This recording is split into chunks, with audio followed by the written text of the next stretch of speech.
Hello gamers, Suro here. Welcome back to the channel. Now, today I wanted to show a Phantom Spark range build that's actually really good at taking down bosses.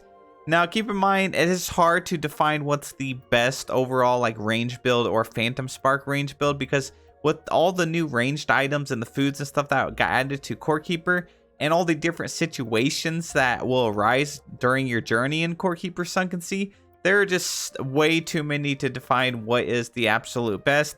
But what I can show with you in this video is one of the better versions of a build that's going to help you defeat a lot of the bosses pretty easy. So let's go ahead and jump right into the build. The build I'm using right now is the Slime Helm. You get this from Morpha, the aquatic mass, the blue slime. And we're using this because it's going to give us that 8.0 damage. It does help us stay alive a little bit, a small amount of health and some armor. And we are going with the Ivy's Thorn Harness. So this was already in the game before the Sunken Sea update, but it's just one of the better sets that I just absolutely love. Getting that critical hit damage, 31%, and then another 31 from the pants is just amazing. And then also if you can poison your enemy, you get a 26% critical hit chance for a short duration after applying poison.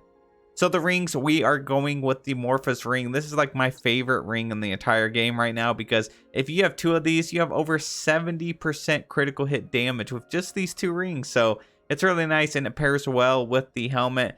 The immune to slippery movement isn't anything insane. It's really good for farming Morpha.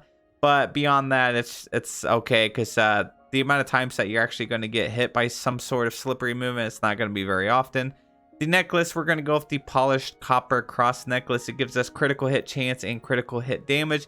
You could swap it out for the mold vein necklace, which gives you 23.7 range damage.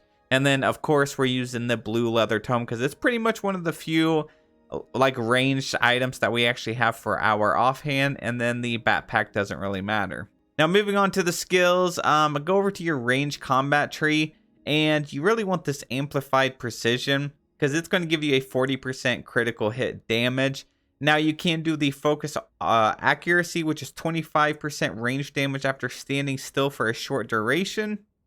Or you could swap it out for the keeping momentum, which is gain 2% range damage every time an enemy is shot, stacks up to 2 times. So once you max this out, it'll be at 10%, and then it stacks up 2 times. So you'll get 20% from this and 25% from that. Moving on to the fishing skill tree, actually. Down here, we have Power of Omega. This is going to give you 15% damage against bosses after eating fish or cooked food made out of fish. So, fish is one of the main ingredients that you're going to be cooking with in this season, so this is a must.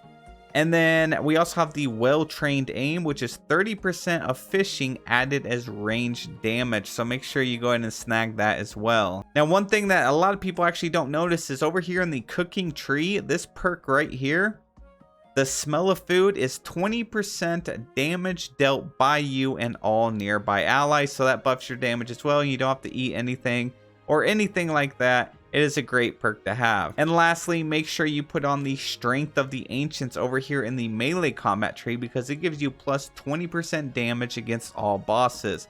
So all of this stacked up together is pretty dang good. Without eating any food or anything, right now we're sitting at 746 range damage. This is obviously more of a critical build, so we got a 20% chance to actually hit a crit. And then a 304 critical hit damage. So 304% critical hit damage. That is where a lot of this damage is going to come out of. Now onto the food. There are so many different great foods that you can have. I recommend looking up a guide on all the foods because there's some that really break down the best way, whether you want range or critical damage or anything like that. One thing that I have quite a few of is this new fish, the pink corralado. I like to combine it with the golden larva. And that will give me this coral red gold steak, which gives me a lot of buffs here. I get 16% critical hit chance for 2 minutes. Got some life there, but we get 53.3 range damage for 5 minutes and 15% damage against bosses. So it's not the best food overall, but it is really nice. And it's pretty cheap. You can just catch some pink corralado and throw in some golden larva meat, and boom, you got your golden red gold steak or coral red gold steak. So now let's go test this out on Morpha, the aquatic mass. He's the blue slime boss, and we're going to see how we do against them. we're just going to eat this food and also the keen potion, and that's about it. All right, here we go. I'm going to pop my keen potion and my food, and I'm going to drop the summoning idol down. We're just going to stand back and see how much damage we actually do towards the boss. So right off the bat, we're already taking his health down almost at half, and he's pretty much dead. So we just deleted him with this build. Definitely top tier build, and I hope you use it because it is super fun to use. So we defeated the boss literally so easy, and now you can farm up your slime armor. You can also use this on all of the other bosses in the game.